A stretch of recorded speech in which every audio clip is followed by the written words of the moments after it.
वाघावच्या प्रश्नावरती विरोधी पक्षाचे सातारा जिल्ह्याचे या विभागामध्ये कागदाच्या आठवड्याचं काम करणारे आणि गरिबांसाठी रस्त्यावर उठून अहोरात्र आंदोलनात्मक पवित्रा घेत लोकांच्या प्रश्नांना न्याय देणारे निलेश गाडे, नितीन आवळे, त्याचबरोबर अप्पासाहेब गायकवाड आमचे सत्तेतील आहे, रवी पायाळ आहे आणि सातारा जिल्ह्यातले सगळेच आमचा सातारा जिल्ह्याचे कार्याध्यक्ष आदित्य गायकवाड आहेत, बापू निकाजे आहेत, अशोक देसे आहेत, बापू गायकवाड आहेत, वैभव गायकवाड आहेत, अशा सर्व कार्यकर्त्यांच्या घेतलेल्या परिश्रमाला यश आलेलं आहे. आणि गेले 4 दिवस माझं सातत्यानं व्हिडिओ साहेबांची डायलॉग असल्याचं बोलणं चालू होतं. आम्ही आमच्या मागण्या टाकल्या होत्या.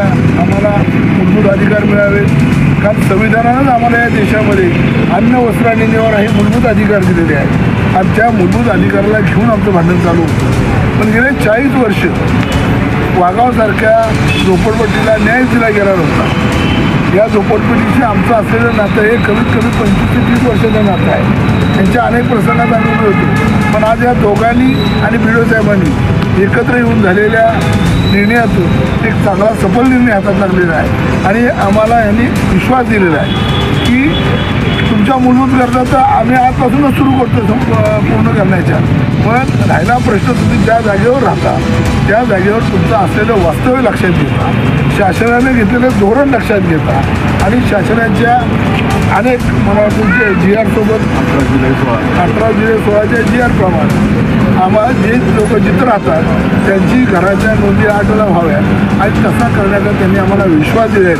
आज आम्ही आमचं उपोषण मागे घेतो आहे आणि आम्हाला प्रशासनावर विश्वास आहे, पाटील साहेबांवर विश्वास आहे की पाटील साहेबांसारखा सक्षम अधिकारी की लोकांशी नाव जोडणारा आज आमच्यासोबत आलेला आहे. पाटील साहेबांच्या विश्वासानं आज आम्ही आमचं उपोषण जोडतो आहे. रामदासजी आठवले साहेब परवाशी येऊन गेले. आठवले साहेबांनी तात्काळ जिल्हाधिकाऱ्यांना फोन केलेले आहेत.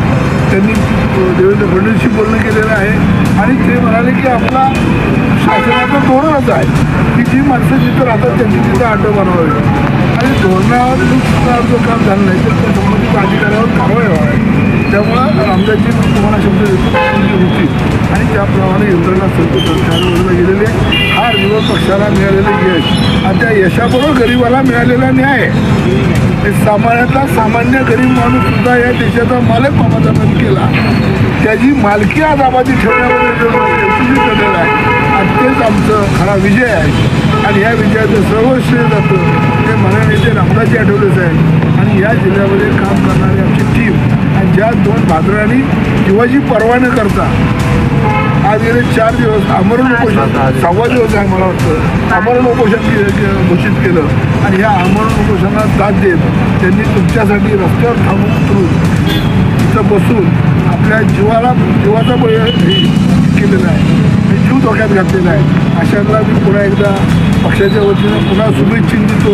तुमच्या लढ्याला यश आलं असं घोषित करतो आणि आपण सर्वजण त्यांच्या पाठीशी उभे राहिला त्याबद्दल आपल्या सगळ्यांचे पुन्हा एकदा धन्यवाद आणि आभार मानतो. परिपत्रकानुसार जिथं गावची हद्द असेल, गावच्या हद्दीत राहणारे जे काही नागरिक असतील त्यांच्या सर्वांच्या नोंदी केल्या पाहिजेत असं तो परिपत्रक सांगतो आणि त्याप्रमाणे आम्ही त्या नोंदी करण्याचा निर्णय घेतलेला आहे.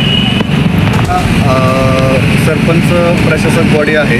हायकोर्टाचा निकाल लागल्यानंतर शासकीय कर्मचारी किंवा अधिकारी प्रशासक होतील आणि त्यानंतर आपल्याला आपल्यामार्फत त्या नोंदी करता येतील. सर, त्यांची 3री पिढी आहे. आत्तापर्यंत काय हे प्रश्न लांबणी पडले तर काय सांगाल?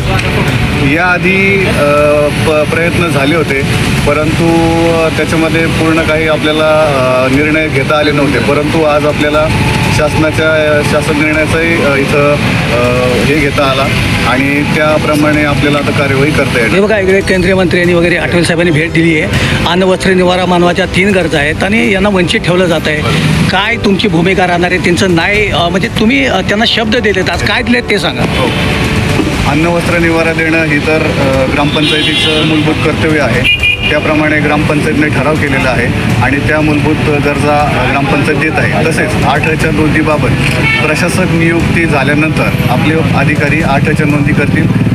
सेपरेट आठचा रजिस्टर घालतील आणि त्याप्रमाणे सर्वांच्या सर्वेक्षण अंती त्या नोंदी केल्या जातील.